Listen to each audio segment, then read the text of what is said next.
Garou rend hommage à Johnny Hallyday. Pourtant tout n'a pas été facile entre eux. Garou a rendu un émouvant hommage à Johnny Hallyday. Le chanteur à la voix puissante a repris son titre Ma gueule dans l'album On a tout quelque chose de Johnny, sorti en novembre dernier. Pourtant, entre les deux hommes, tout n'a pas toujours été tendre. Johnny Hallyday a marqué son empreinte au fer rouge dans la chanson française. La mort du rocker, survenue le 6 décembre dernier, a inspiré les plus grands hommages de stars comme d'anonymes, unanimes face au monstre sacré, qui est à l'idole des jeunes et à la peine ressentie suite à sa perte. Les fans et ses proches garderont en mémoire l'hommage d'une ampleur inédite rendu à Paris le 9 décembre, en présence de nombreuses personnalités, d'anciens chefs de l'État et du président Emmanuel Macron. Près d'un mois après sa mort, les pensées envers Johnny Hallyday ne faiblissent pas, sur les réseaux sociaux ou dans les médias. Dans Télé Loisirs cette semaine, Garou a quelques tendres mots pour le rocker. Le chanteur à la voix puissante reprend la chanson Ma gueule dans l'album de reprise On a tout quelque chose de Johnny, sorti en novembre dernier.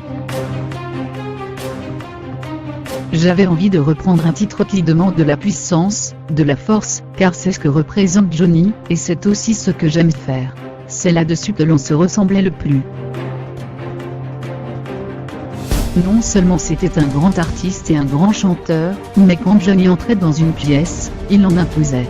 C'était désarçonnant, mais il était tellement sympathique et bienveillant. Pour moi, c'était comme un père de musique, évoque Garou.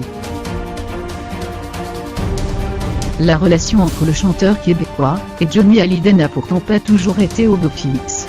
Dans son livre Pas né pour ça, long, sorti fin octobre 2017, le producteur Jean-Claude Canu relate une anecdote édifiante sur Garou et l'idole des jeunes.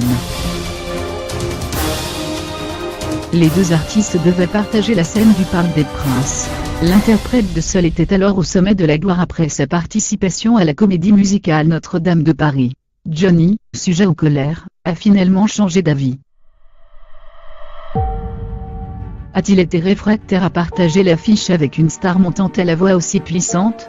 Nous allons dîner après le spectacle dans un restaurant près de l'Étoile, dont Johnny était propriétaire à l'époque, relate le producteur.